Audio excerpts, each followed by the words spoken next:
గెలిచి ఇప్పటికి 2 సంవత్సరాలు అయితే కూడా ఇంతవరకు కూడా కేసులో ఎలాంటి పురోగతి లేకపోగా ఇప్పుడు మళ్ళీ తిరిగి కేసులో అసలు ఎవిడెన్సెస్ లేవు అని ఆయన అబద్ధ ప్రచారం చేయడం మొదలు పెట్టారు. కూడా లేదు, మరి ఉంటే కనుక నేను న్యాయం చేసేవాడిని అన్న ఒక వీడియోస్లలో మరి గెలిచిన తర్వాత 100 స్ట్రైక్ తీసుకున్న తర్వాత ఉన్న వీడియోస్లలో ముద్దాయిల వైపు మాట్లాడుతూ ముద్దాయిలు క్లీన్ చిట్ ఇచ్చే విధంగా నా కూతురు కేసు విషయంలో తప్పుడు ప్రచారాలు చేస్తూ ఉన్నారు పవన్ కళ్యాణ్ గారు. పవన్ కళ్యాణ్ గారు మాకు మొదటి సంతకం అనేసి ఈ రోజు క్లైమాక్స్ చేరి సాక్షాత్తు మా పార్టీ అధ్యక్షులైనటువంటి పవన్ కళ్యాణ్ గారిపైనే ఈరోజు దుష్ప్రచారానికి తెరలేపే విధంగా ఈరోజు ఒక హాస్యాస్పద రీతిలో ఈరోజు గన్నవరం పోలీస్ స్టేషన్లో నువ్వు మా అధ్యక్షుడి గారిపైనే కేసు పెడుతున్నావు తల్లి. నువ్వు చెప్పావు, నీ మాటలే నువ్వే చెప్పావు. ఈరోజు హాస్యాస్పదంగా సుగాలి ప్రీతి కేసుని వాడుకున్నామా? సుగాలి ప్రీతి కేసుని వచ్చేసి రాష్ట్ర వ్యాప్తంగా కాకుండా దేశవ్యాప్తంగా పరిచయం చేసింది మేము. సుగాలి ప్రీతి ఆ తల్లికి న్యాయం జరగాలనేసి పోరాడింది మేము. అటువంటిది నువ్వు ఈరోజు చేసినటువంటి ఎంత దుర్మార్గమైన చర్య తెలుసా? నమ్మక ద్రోహమా? నీకేమీ నమ్మించి ఏం నమ్మక ద్రోహం చేశామమ్మా? వంచామా? ఈరోజు వచ్చేసి అసత్యాలు మాట్లాడుతున్నామా?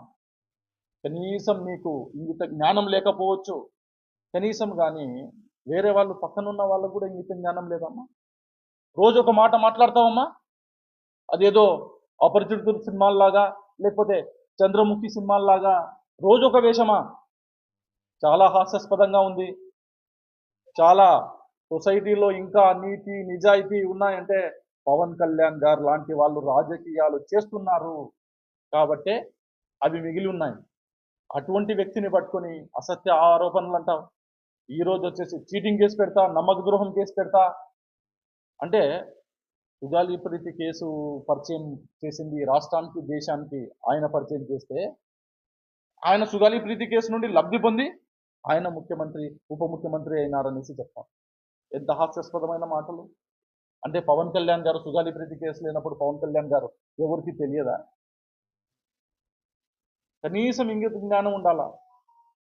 ఇంకోటి ముఖ్యంగా చెప్తున్నాను, ఈరోజు సుగాలి ప్రీతి గారి తల్లి అయిన పార్వతి గారి గురించి మనం మాట్లాడుతున్నాము. ఆవిడ గురించి 2 తెలుగు రాష్ట్రాల ప్రజలు చీకొడుతున్నారు. ఖచ్చితంగా కన్న కూతురి కేసే ఆమె ఇంత రాజకీయం చేస్తుంది అని అంటే నిజంగా ఆ అమ్మాయి ప్రీతి బతికుంటే ఈ రోజు నిజంగా చనిపోయేది.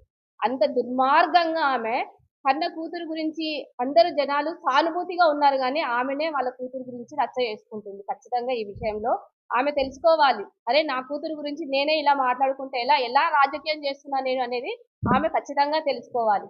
ఈ విషయంలో కర్నూలు నుండి అర్షద్ గారు ఎంత ఇబ్బంది పడ్డారు, ఎన్ని కేసులు పెట్టించుకున్నారు, ఎన్ని నిద్రలేని రాత్రులు గడిపినారు, అన్ని తెలుసు ఆవిడకి. ప్రతి ఒక్కటి ఎక్కడ వాళ్ళకి చిన్న విషయం జరిగినా టక్కునని ఫోన్ చేసేది. మాకు ఎన్ని పనులున్నా అన్ని వదిలిపెట్టుకొని వాళ్ళ ఇంటి ముందర ఆమె ఎక్కడికి పిలిస్తే అక్కడికి, ఎక్కడికంటే ఢిల్లీ, హైదరాబాద్, విజయవాడ, కర్నూలు, ప్రతి ఆఫీసు. ఈ సుగాలి ప్రీతి కేసు జరిగినప్పటి నుండి ఇప్పటి వరకు కూడా ఆమెను ఏ రోజు మేము కాదనలేదు. ఆమె చేసిన ప్రతి కాల్కి రెస్పాండ్ అయినారు. ఇక్కడ అర్షద్ మీరే చెప్పారు అన్న, నా కోసం ఒక్క రాలేదన్న, ఈ రోజు మీరు రాగానే మీరు నిలబడినందుకే 2 లక్షల మంది గుండెల్లో నా ప్రీతి వాళ్ళ నిలబడిందన్న, వాళ్ళంతా నాకు సపోర్ట్ గా వచ్చారు అని అన్నారు. మాటలు మార్చడంలో ఊసరవెల్లిని మించిపోయారమ్మా మీరు. ఎందుకంటే మేము కూడా ఒక మహిళగా చాలా బాధపడుతున్నాం. ఎందుకంటే అదే జాతికి సంబంధించిన మహిళా జాతికి సంబంధించిన వాళ్ళ ఏంటి ఇలాంటి మాటలు మారితే మహిళా జాతికే కలంకం అమ్మ. మీరు మహిళ మాత్రమే కాదు, ఒక తల్లి, అందులోనూ ఒక బిడ్డను పోగొట్టుకున్న తల్లి. రాజకీయాలకి అతీతంగా మీ బాధని ప్రతి ఒక్కరు ముందుకు తీసుకెళ్తున్నారు, ప్రతి ఒక్కరు న్యాయం జరగాలని కోరుకుంటున్నారు. మీరు కానీ దీన్ని రాజకీయం చేయడం ఎంతవరకు కరెక్ట్ అండి? మీకు అర్షద్ అన్న కేవలం పవన్ కళ్యాణ్ గారి మాట మేరకు అర్షద్ అన్న రాత్రింబవళ్ళు నిరంతరాయంగా శ్రమించారు. కోవిడ్